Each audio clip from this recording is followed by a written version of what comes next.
एक छोटे से गांव में एक सुंदर सी बेटी थी। नाम था प्रिया और उसका पिता रवि नामक एक सीधा सादा आदमी था।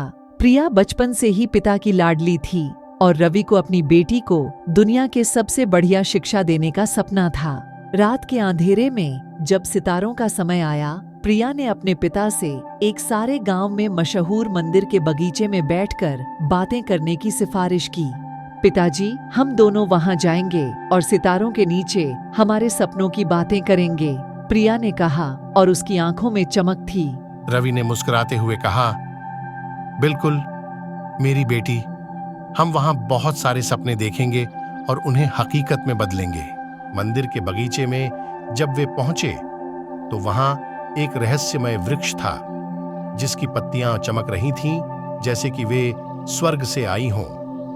एक भारी सांस लेते हुए प्रिया ने पिता को कहा, यहां आकर आभास होता है कि सपने सच हो सकते हैं पिताजी। रवि ने भी आश्चर्य से वृक्ष को देखा और कहा, यह जगह सचमुच अद्भुत है। यहां हम अपने सपनों को साकार कर सकते हैं।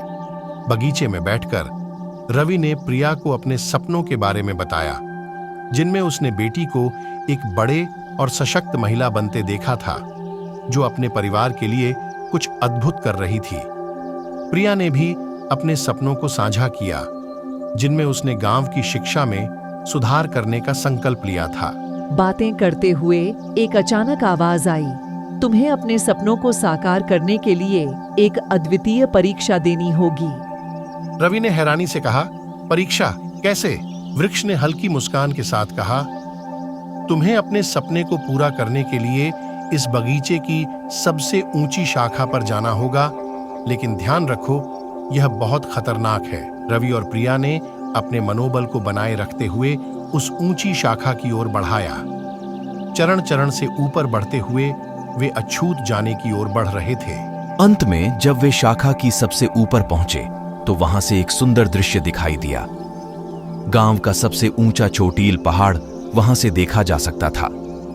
रवि ने प्रिया को गले लगाया और कहा, तुम्हारे सपने पूरे हो गए मेरी बेटी। प्रिया ने भी खुशी से मुस्कान की और कहा, धन्यवाद पिताजी, आपके साथ मेरा सफर सहज हो गया। आखिरी पल, पिता और बेटी की विदाई कहानी। यह नाम कहानी के आखिरी पल की भावना को अच्छी तरह से उत्तेजित करता है और सस्पेंस को बनाए रखता है।